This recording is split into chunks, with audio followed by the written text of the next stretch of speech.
You know, it's almost like your birthday with a package from China, so let's go.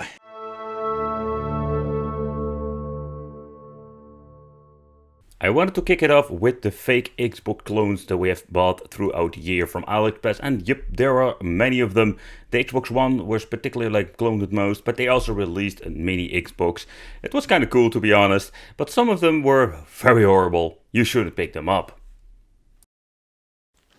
The first one I've reviewed was the X game system, the Xbox N's mini clone or fake case. Kind of funny, but also kind of let's put it this way, it's just laughable. But the first one I've reviewed was from Datafrog and was a completely different version. But I mean, the box was completely different. The product inside was still the same shit, absolutely. But I also made a review about it, and yo boy, this was not really bad. There were the days where you shouldn't buy something from AliExpress. I'm happy that they changed it out, but also with the X game, they did some, let's say, changes that were quite interesting. But I can tell you, it's quite laughable. And I mean, the quality in general. I've picked it up a very long time ago, and this thing is absolutely weird. It looks like an Xbox, but it isn't nearly an Xbox when it comes to the quality. So inside, it's all like a freaking cable nightmare because I bought it second hand. This was not actually packaged from China. I found it on the internet and I was like, you know, let's take a closer look at it. So it comes with a very faulty 5-volt power supply, 1000 Pro HDMI. The thing I personally what I liked were the controllers, because these were not super bad. The controls in general, very cool translucentation, it feels still very cheaply. You can even hear it, it's absolutely really cheap quality, but not the cheap to the cheap one. The ones that are super chemical. They're still coming with the rubberized joysticks. The D-pad feels way too sturdy, so I really don't like it. And the A, B, C and D buttons are absolutely cheap, horrible feel. I think the best thing about the controllers are actually the joysticks. Yeah. So when it comes to these China consoles, there was something they need to rip off. And this time the Xbox One S is one of those. At the front we're going to get two USB ports for plugging in the controller. Oh, and try some different controllers. It's absolutely freaking nightmare finding other ones that will work on this.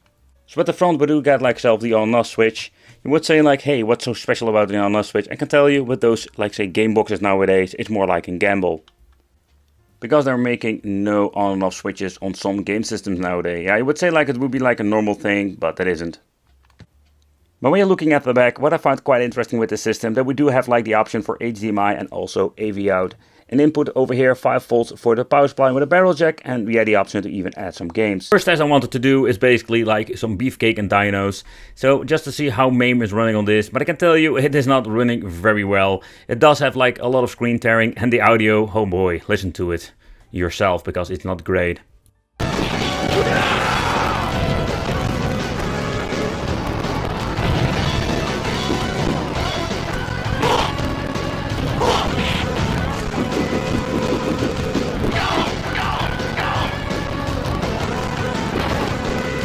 It's unfortunate and general problem with the emulator itself. I think they're just running a bad emulator on this, and there's no way of switching it out. And also Alien vs Predator will have the same freaking issues.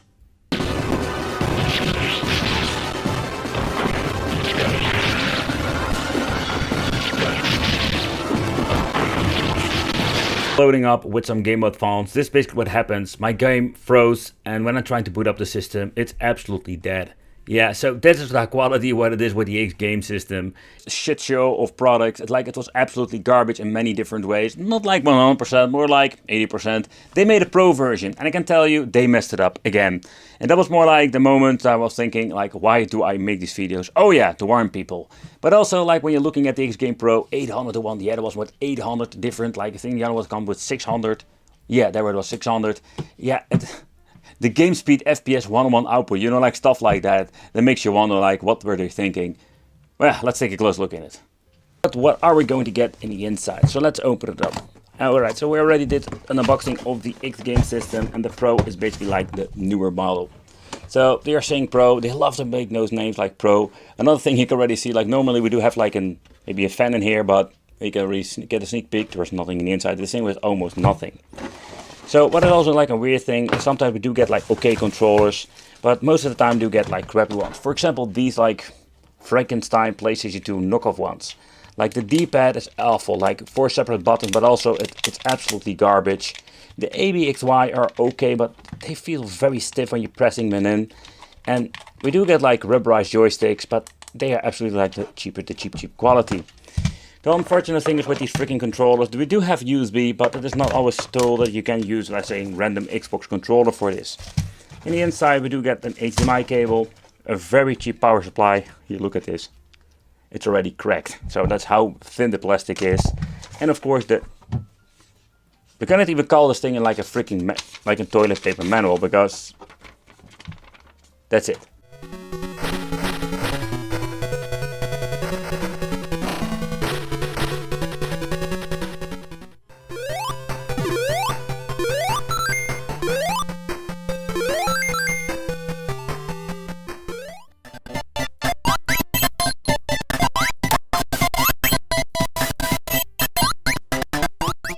Besides handling like a shitload of screen tearing with some of the systems, I must say like the arcade stuff doesn't run really bad. PlayStation 1 is a little bit of a mixed bag. So when you're looking at the emulation performance, it's pretty damn good.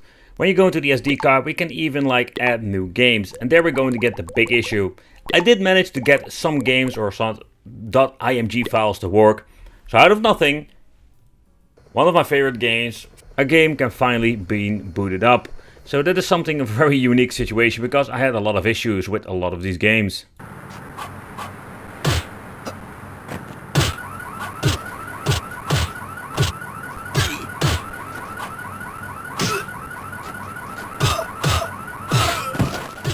And the third model, and the weird thing is like we went from the X game to X game Pro, and now it's not an X game anymore. They just call this thing the HD game. It also comes with 800. And they still have like the same thing going on, like the game speed, FPS 101 output. The model is completely different now. It doesn't look like any like resemblance of an Xbox, like the Series S clone. But they did still this weird thing, like putting here the logos of PlayStation. You know, it's kind of messy. But let's take a close look at the inside. It's also like the Xbox systems from AliExpress. Yeah, that comes by many names, even like Soldier Boy. That was like a period in time that they like released Soldier Boy systems, but I never got myself this HD game version. Like this was the last one they basically released. It comes with the option to add a TF card, HDMI out, old school VGA out, and the input for the 5-volt power supply. So yeah, so this thing has a lot of things to offer, but is it any good? So it comes with a very strange cable, barrel jack to USB, but there is no power supply, what I can see. It comes with 2 chemical controllers, and yep, oh, these things smell very chemical. But what about the system? Yeah, what about it? So basically what you're going to get is an on and off switch at the front, 2 times USB. At the back, already shown you, we're going to get an input for the power supply, and we do have like the old school if you want to plug it in a CRT, HDMI out, and the TF slot. So that's basically it. Like this thing is not very heavy, but I'm also going to do a teardown later on this video. But let's plug it in first and let's see what we're going to get with the software and how good or how bad it is. Alright, so let's power it on and let's see what are we going to get with the boot up menu. I can still remember one of the first ones I've reviewed of the X series or the Xbox ones. I think this thing had like this weird like Windows 98 intro, but that's something they removed with the new edition.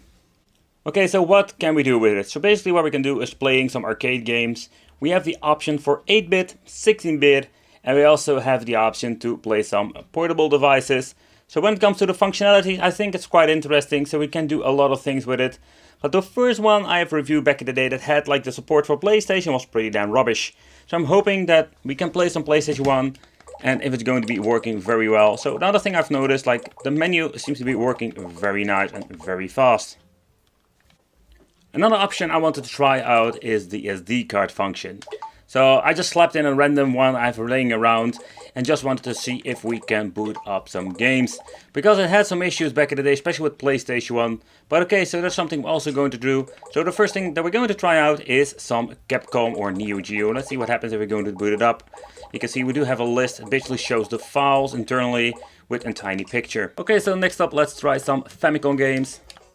Oh man, this controller is freaking a pain in the ass to play with. I don't see any slowdowns. I do see the same screen tearing that we have seen before, but the overall performance is absolutely not bad. Okay, so where it mostly goes wrong is with the Game Boy Advance. You can hear that. that sound that is absolutely not like it should be. So the sound itself is absolutely messed up. I think the first one I've reviewed was a couple of years ago, and it seems to be like even this is a brand new model, they still didn't fix the audio issue. So let's see if we're going to have like a shitload of screen tearing too. You can see like that it has like such a big audio delay. Wow. But also what is unfortunate, there's no aspect ratio option and nothing to do with it when it comes to problems. But here you can see like this seems to be running just fine. So where not every part of the systems is bad, it's just completely garbage. Especially by looking at, let's say, the first generation. My first Xbox just broke down because the internal SD card was like fried or somehow. Nevertheless, these things are absolutely laughable bad.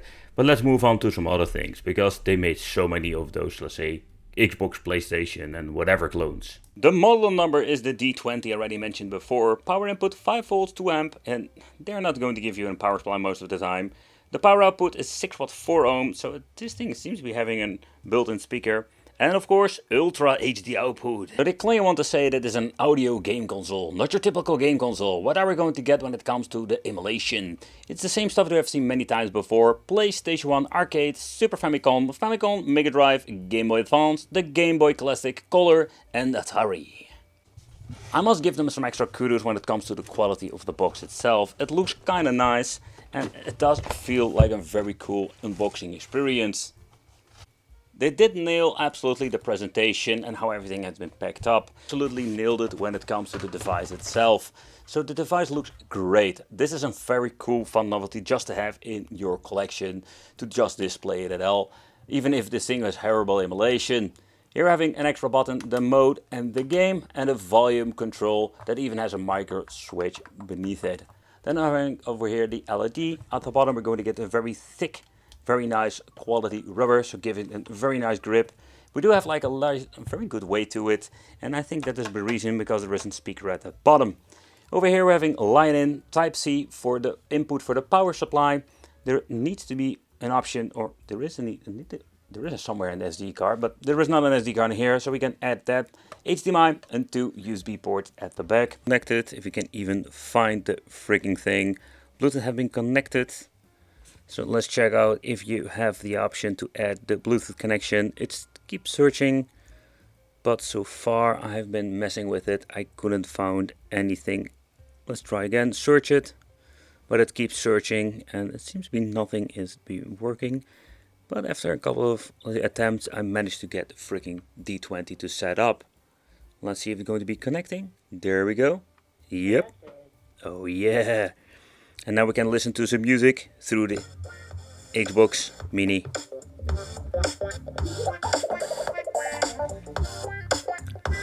But one thing is for sure, it doesn't go like super loud. So this is actually what we're going to get in the menu itself. It's a little bit messy. What I did notice that the responsiveness of the menu is very fast, and I really like it. We're going to get class, history, collection and the search. The quality of the audio is not bad at all. We haven't already seen it when it comes to the Bluetooth speaker functionalities. It's kind of cool. Also the emulation for MAME, so far I can see it runs pretty damn good. The analog stick and the D-pad, everything works as a charm. Let's test some more MAME games. I just wanted to double check the audio settings. And don't hear the weird stuff that we've seen and hear when it comes to Pandora's boxes. Let's move on to the NES part. And actually let's see how it runs. So far so good. No problem whatsoever. Let's go to the screen settings. Let's set it to 4:3. Resume. And there we go. Okay, so let's take a close look at this, because they mess up the audio of the intro. Let's boot up the game, actually see how the game runs, but also having all of the music. But let's be honest, if there is no music, it misses the soul of the game.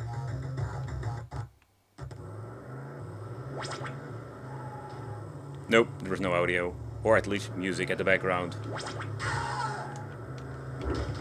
Construction wise, this is a quite interesting piece of technology. They have significantly improving all of these, let's say, mini, but also normal consoles. There is still a lot of stuff that they need to improve. Yeah, so one of the things with this mini one that it comes with a built-in speaker, that is not a bad thing, but we need to use the built-in speakers as far I know. Yeah, you know, these minor things, yeah, that is what they mess up mostly. If it's like bad emulation, it's going to be weird things like slapping some piece of metal in to give this thing some weight. So the idea is kind of cool, and I think this is just more like a fun novelty than actually like using this like a daily game console. Because let's be honest, like the emulation where a lot of stuff is great, there's stuff that they still need to improve. Nevertheless, it's so much better than the previous models, the Xbox or the Xbox One versions. But let's see what we're getting more when it comes to this other version, because they've made so many clones.